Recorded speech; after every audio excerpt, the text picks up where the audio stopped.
When hope is gone, undo this lock and send me forth on a moonlit walk.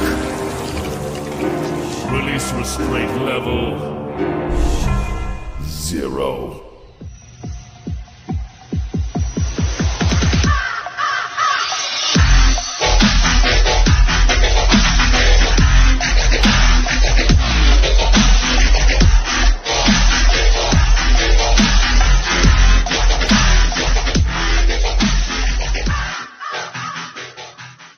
Hey kids, wanna see a dead body? Hi guys, this is Devoid of the Ravenclaw. Welcome back to another fanfiction story. If you like this type of content, smash the like button and subscribe for future videos and updates that I do post on my community tab frequently. If you want to get access to my content early, check out my Discord. This is my zombie apocalypse academia, part 4, unexpected visitor. As we continue our story, as the morning begins to rise, Toga's yellow eyes flutter open as she sat up off of Izuku's chest and began to stretch both of her arms out and yawn. With Toga's movement on the bed made Izuku wake up shortly afterwards. Dobby peeked his head in. Good, you guys are up.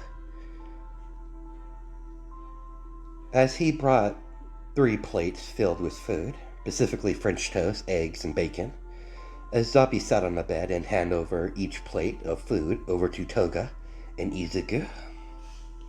I would savor this. Savor it while you can. We're probably not going to be able to eat like this for quite some time. So, have you decided on what gun store you're going after?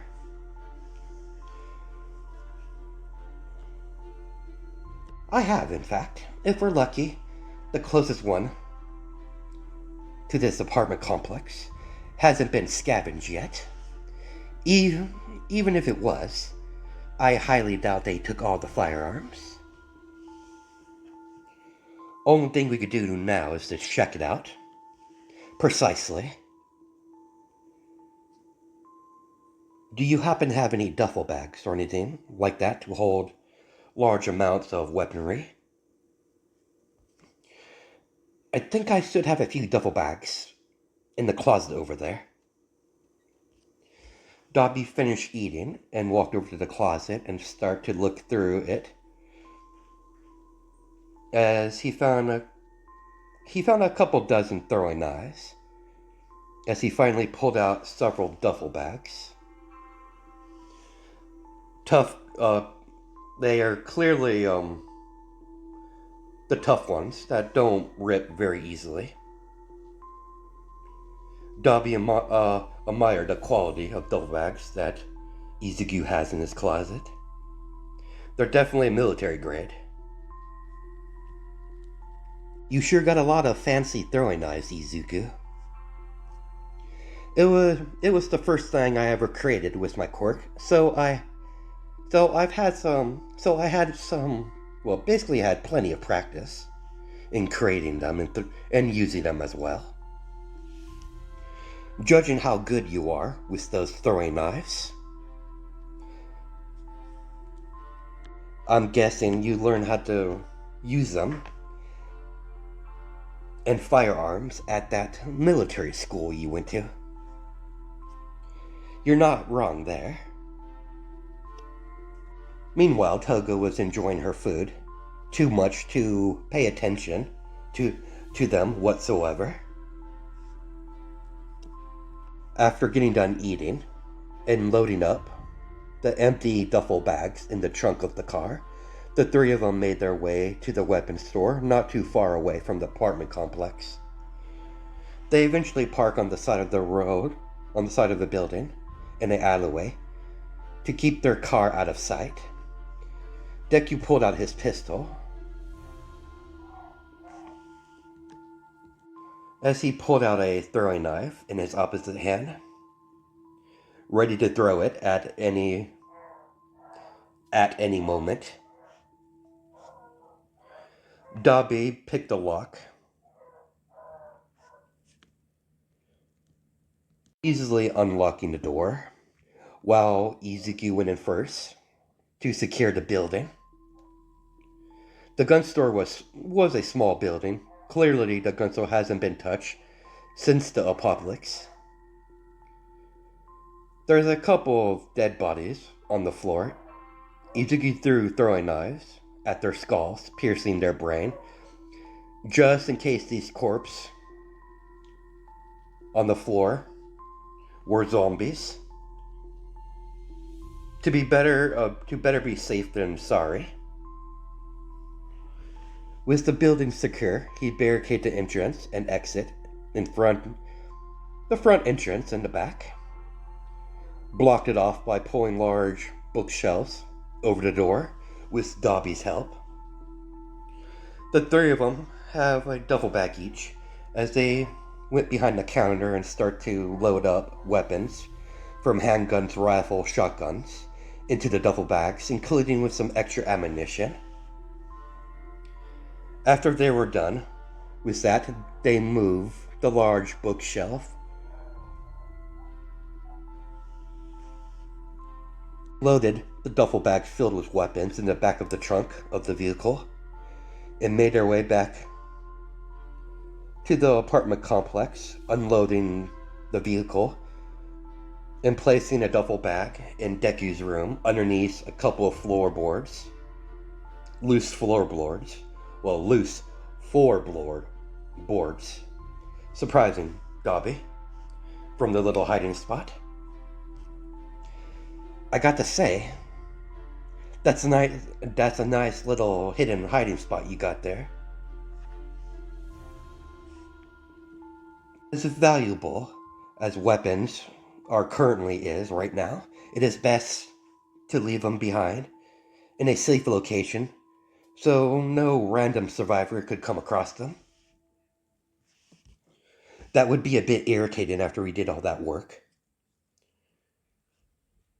Dobby took one of the handguns and grabbed a couple of magazines for the handgun and put it in his trench coat pocket, while Deku strapped a gun holster onto Toga's leg. As he secured the firearm in the holster, Toga yelped in surprise at first, but she relaxed. Deku also had several throwing knives that he put in a throwing knife holster and attached it to Toga's opposite leg. Now we're all armed. Let's head to the library to get some materials that you need to start manufacturing your own guns. Let's go. The three of them hopped right back into the car and drove off. It took them 20 minutes to get to the library and park. When they got out of the car, the entire outside area of the library was surrounded by zombies, but luckily for them, the zombies were attracted by a sound of a gunfire that could be heard in the distance, making the zombies turn their focus towards the sound and slowly begin to walk towards the loud noise in the distance. Deku and his little group infiltrated a large library as they immediately hopped over the counter and hid behind the counter by passing zombies. Once the zombies walked past the counter, they immediately acted. Alright, melee weapons only. We don't need to attract more zombies by using firearms. It's basically like ringing the dinner bell. All three of them took out their melee weapons. Deku and Dobby were carrying machetes. as the blades of the machetes were ragged, especially made to cut through flesh and bone, while Toga was using her katana. As they slowly begin to travel through the large library, easily taking out zombies by Toga thrusting her katana into the head of the zombies, killing it, as Dabi dragged the dead body of the zombie and placed it to the side. As they continue to do this method, killing any zombie they see, one by one, making no noise, outside of their weapons plunging into human skulls. The survivor group, or Deku survivor group, or there haven't been an established leader yet, so we'll go into that later. As the survivor group is getting more used to working as a complete unit, as they traveled through the library, it didn't take long to locate the books that Izuku needs. He knew exactly where to look. As he begins to store the books into his backpack, as they slowly begin to exit the library, eventually exiting out of the building and went right back into the car, while Dabi and Toga wait inside the car. As Izuku went across the street to check out the little garden shop, he easily picked a lock and ventured into the garden shop with a singular duffel bag. As he starts to fill up the duffel bag, filled with packages of seeds that they'll need, and a few farming tools like shovels and other similar equipment that you need for a garden. After some time, when Izuku entered the garden shop, Dabi and Toga could hear sounds of several vehicles heading towards their direction. When Dabi saw the truck stop, as several men came out carrying rifles, pointing their weapons at Dabi and Toga, and get out of the vehicle. I don't know what you want, but I suggest you move along. And why would we do that? Punk. This is what you call an old-fashioned robbery. Hand over all your valuable resources, food, and the girl. We'll be taking her as well. After all, we need some entertainment. As several of the men clearly have some unsavory plans for Toga, as the man is clearly has a hint of lust in his eyes. Toga narrowed her yellow slitted eyes at the man. Not happening, loser. Who said you have any say in the matter, bitch? You're coming with us, if you like it or not. Toga snarled. No, I'm not. I'm no one's plaything. Before the men do anything else, all three of the men beside the leader, or the little leader for this little scouting party, all fell down dead with a throwing knife embedded in the back of their skulls. When the little group leader turned around, he felt an extremely amount of pain as a throwing knife pierced the back of his knee, forcing the man on one knee. Deku came out of the building, out of the door, after throwing his throwing knives, and dropped the duffel bag and kicked the man in the face with his foot. He pulled out another throwing knife. Actually, he pulled the throwing knife out of the man's back of his knee and threw the same throwing knife again right into the man's gut as he pushed his foot against the man's throat, as he pulled out his gun and aimed it at his head. Without any hesitation, he shot the man in the head with his gun, as he made sure to double tap him by firing again. Burn his body. Burn all their bodies. Let's go. Holy shit. That was brutal. Yeah, right. The bodies. As Dobby uses cremation cork to burn the bodies after his shock. Toga was very relieved to see Izuku. It seems like you have a habit of rescuing me, Izuku. It seems to be a repeat occurrence, but I hate scum like this. I have no sympathy for people like that. In my eyes, they're not even human. They're wild beasts that need to be put down.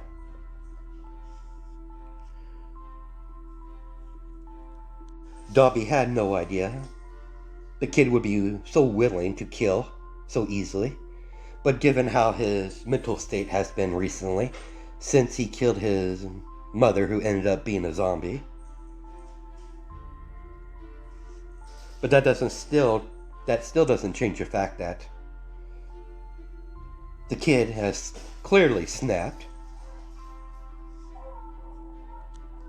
So far, it's not self-destructive. It's been an asset so far, so Dobby left it alone. And the way Izuku took care of these men, plus their little leader, was impressive. He's definitely skilled with his throwing knives. He might be as skilled as Toga. That's saying something on how skilled and precise that crazy blonde is with her very sharp knives. We shouldn't linger too long. The gunshot would have definitely attracted any nearby zombies. And make sure to grab the rifles on the ground. I have no doubt they'll come in handy. Deku helped them pick up the weapons of the dead men that they were carrying. Deku wants to leave as soon as possible. He has 2 reasons to do so. The zombies will most likely be attracted to the loud sound of the gunshots. And the second reason is, these men that he just killed could possibly be part of a larger survival group. Their truck has been modified clearly. All the windows have a thick layer of steel over them. In the main window, the front of the truck has a big enough gap so they can see through it as they drive. Also keeping the front window protected by any zombies. And these men were carrying automatic rifles. They're wearing bulletproof vests. They're clearly well equipped. They're not just some random survival group. As all the evidence at his fingertips are pointing that they belong to a bigger faction. Izuku made sure Dobby parked the vehicle somewhere away from the apartment complex, in case their vehicle got spotted leaving the area, decreasing the likelihood of their temporary safe house being compromised. When they got back to the apartment complex, Deku proceeded to hide the duffel bags filled with guns, bullets, with the rest of the duffel bags filled with guns and bullets, and gardening supplies. It's still quite impressive, this hiding spot you have. Normal person wouldn't be looking for it. To be under hollow floorboards.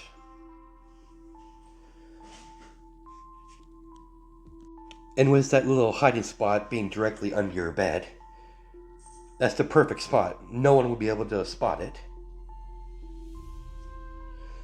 That's why I purposely position my bed over it. I also make sure the bed, when it's moved, doesn't leave any marks on the floor. That makes sense, because if there's any scratch marks, if someone knew what they were looking for, they would easily catch on the signs that there is a hidden little compartment in the floor. in this room. You're a bit paranoid, aren't you? You could say that. So now that we got what we need, what's the next move? We need to lay low for now, in case those 3 survivors that you killed might be a part of a larger group. They might have been scouts. I was thinking the exact same thing. They were well too equipped, and their vehicle was clearly modified. I noticed that as well. It looks like the modification was homemade. So clearly they have access to someone that knows how to weld and have access to welding equipment to do so. And I don't want to linger too long and find out the old-fashioned way. It was a good call to park the vehicle away from the apartment complex. You knew about this, didn't you? At some level. I had my suspicions.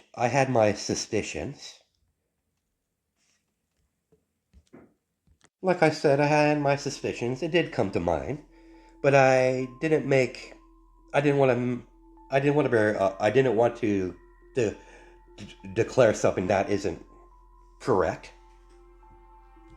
And I'm not the what you call leader type. That's your job. I have no interest in being the leader.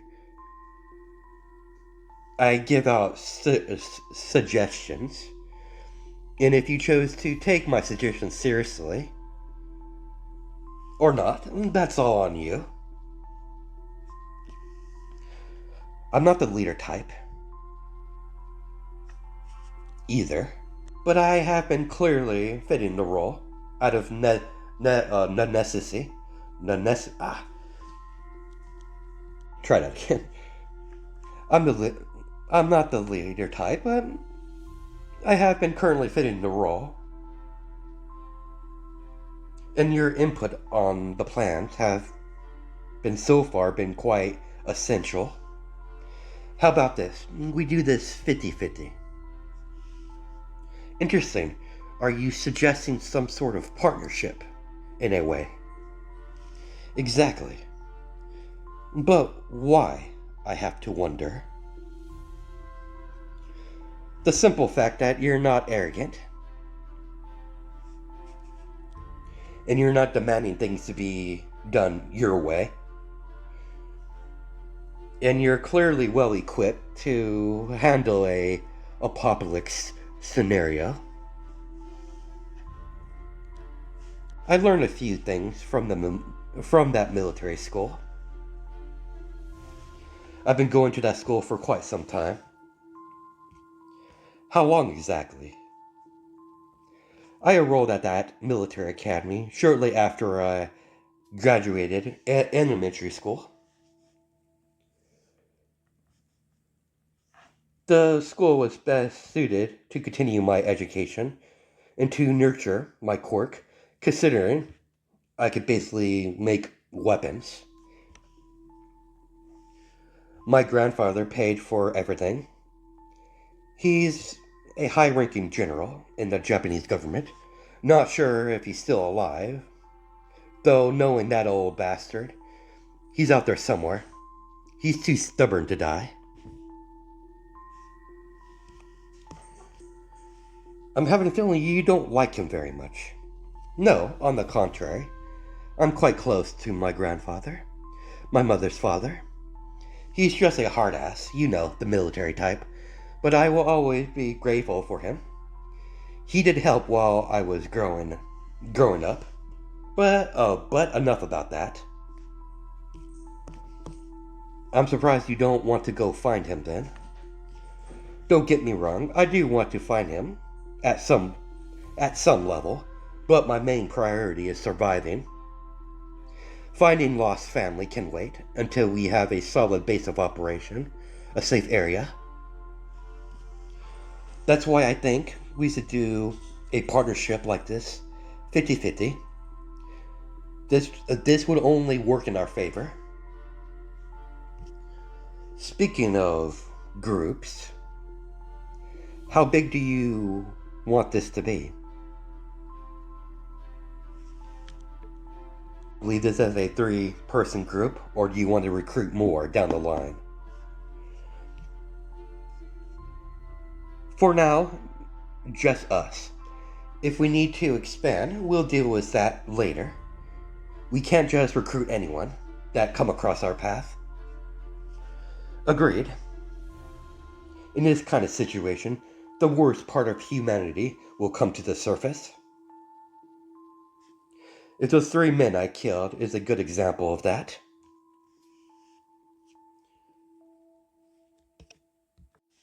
Like I said earlier, I think we should lay low for now, wait, let things cool down, and hopefully whatever group these men belong to will move on.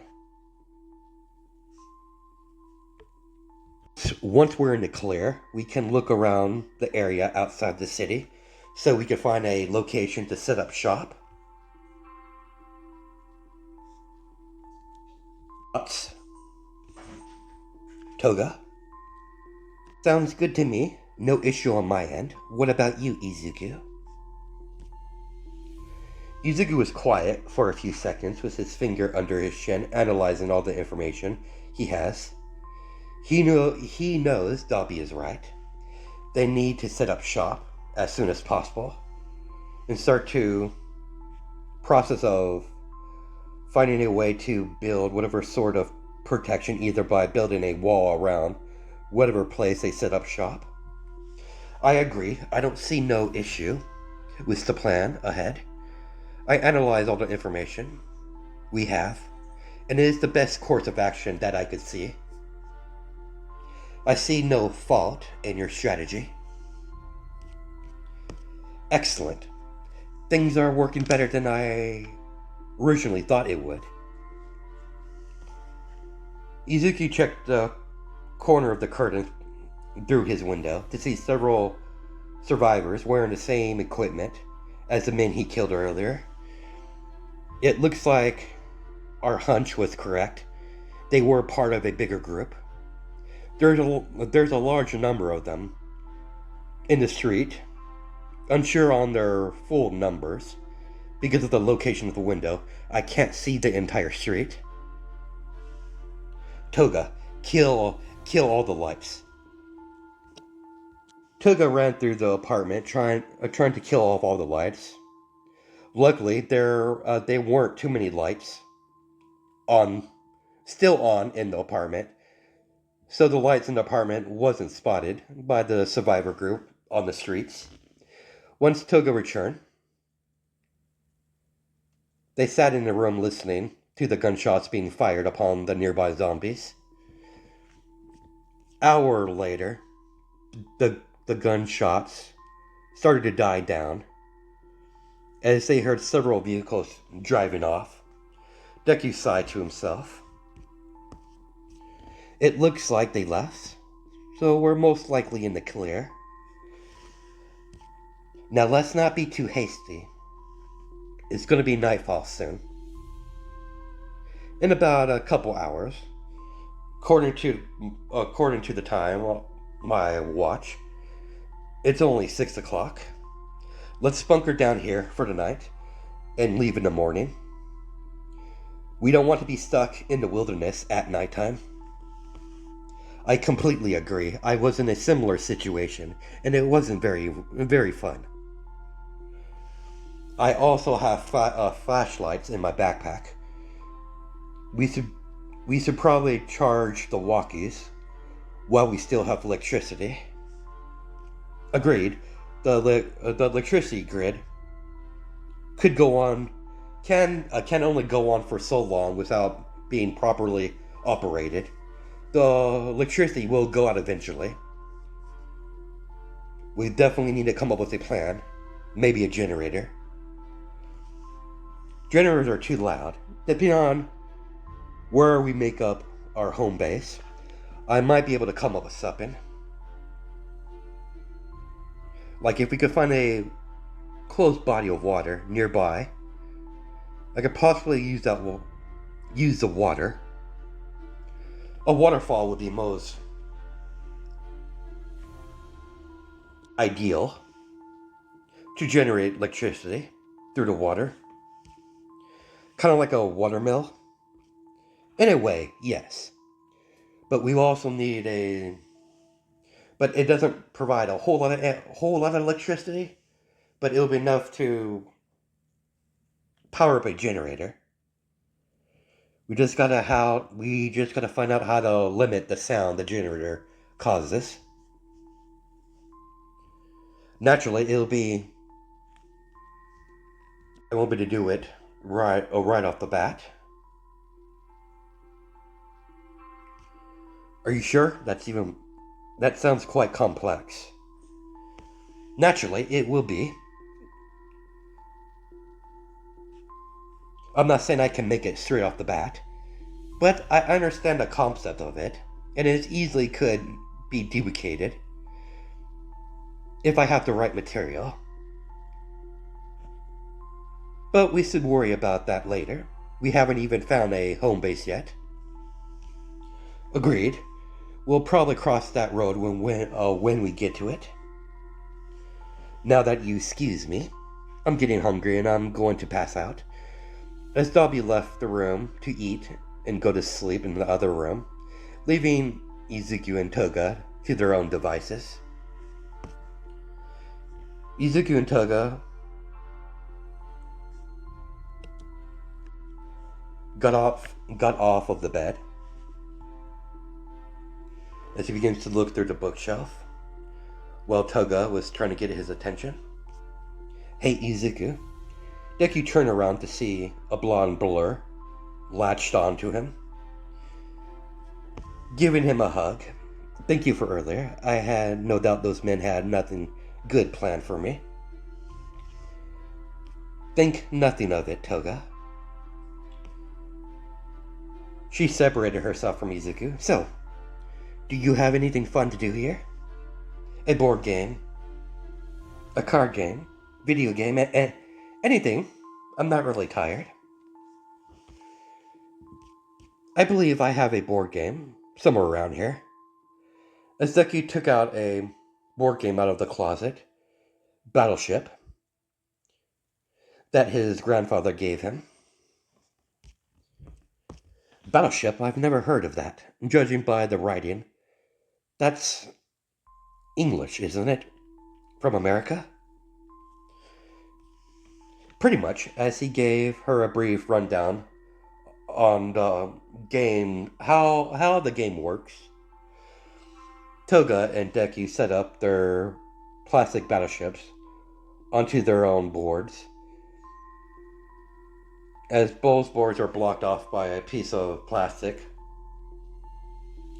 so they can't look at the positions of their battleships. They played for several hours. Toga was enjoying herself. She has a massive grin. Yet again, she sunk all of Izuku's battleships, as she stuck out her tongue at Izuku. Smug, are we? What can I say? I'm talented.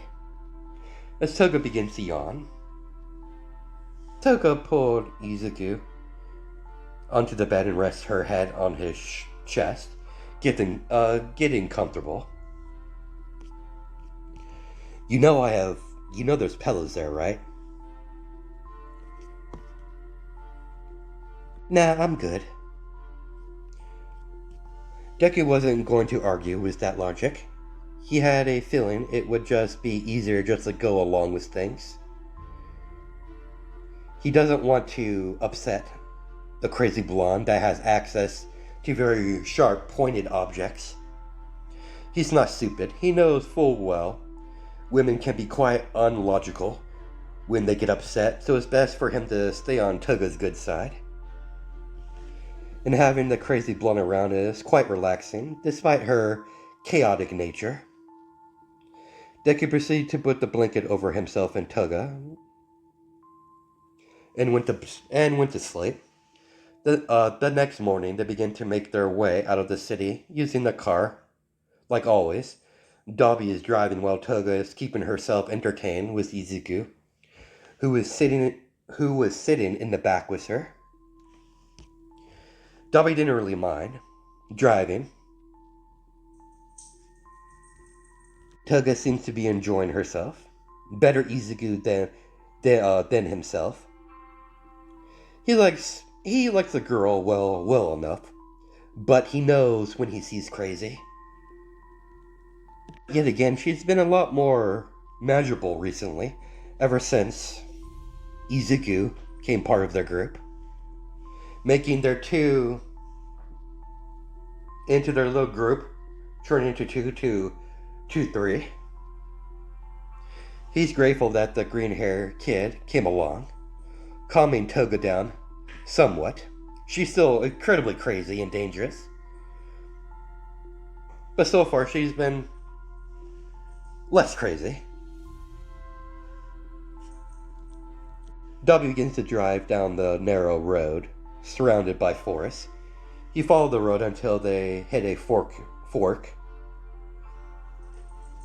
One pathway leads deeper into the forest, as the other one leads to a different area.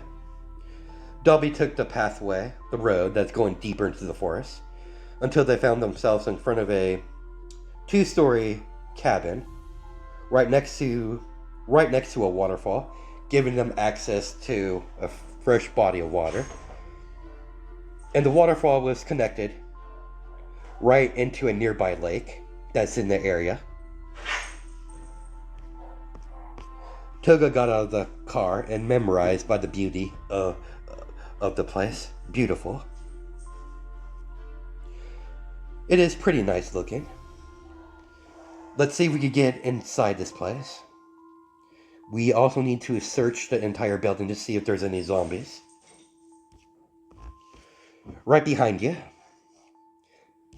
I'll check out the surrounding area. Got it. Come on, Toga, let's go. Right behind you. Deku took out his lockpick tools and began to pick the lock to the front door, as the cabin was easily accessible once the door was unlocked. Well, at least this place has lights. But I wonder how. What do you think, Izuku? I saw some solar power panels behind the cabin, so they're most likely getting their energy from solar power. We found ourselves a very nice spot, but don't let your guard down. Copy that. As they continue to explore the first level of the cabin, opening every door to each room, the first floor had a large kitchen with a large living room area. That was a part of the cabin. That was attached to a dining room area. There's 3 or 4 rooms on the bottom floor, as one of the doors led to a set of stairs. As they begin to ascend the stairs, getting access to the second floor, the entire second floor of the cabin had nothing but rooms and a few bathrooms. No sign of anyone inside, nor has there any signs of someone being here for quite some time, judging by all the dust. When everything was explored, they made up back with Dobby, as he saw him unloading the car and carrying the duffel bags into the cabin, filled with weapons and other resources that they have. Deku turned his head when he saw a figure stumbling out of the woods. It seemed to be humanoid by nature, as he checked out the figure with his binoculars, seeing a man with long black hair, wearing some sort of goggles and a scarf around his neck, stumble and fell to the ground right in front of the 3 survivors, with all 3 of them raising their eyebrow at the figure. Deku immediately recognized who this was. Eraserhead. Holy shit, a hero. You can't be serious. He's an underground hero. Let's pull him inside. We need to check out if he's wounded, if he's been bitten. What if he has been bitten, Izuku? I'll kill him. As they dragged the unconscious pro hero into the living room and laid him down on the couch, as Izuku began to examine all his wounds on Eraserhead's body, he found a couple of bullet holes, slash marks, but not a singular bite on his body. He took out a pair of tweezers and began to extract the bullets inside his body that managed to pierce right through his shoulders. As he easily took out the bullets and treated the wound, as he, at his best of his abilities, with the limited medical resources he has, we're going to have him under watch 24/7. We're going to have to split in shifts. Agreed. We don't know what his intentions here when he awakes. You can't trust him, even if he's a hero. That's where we're going to stop it. I'll catch you guys in the next part.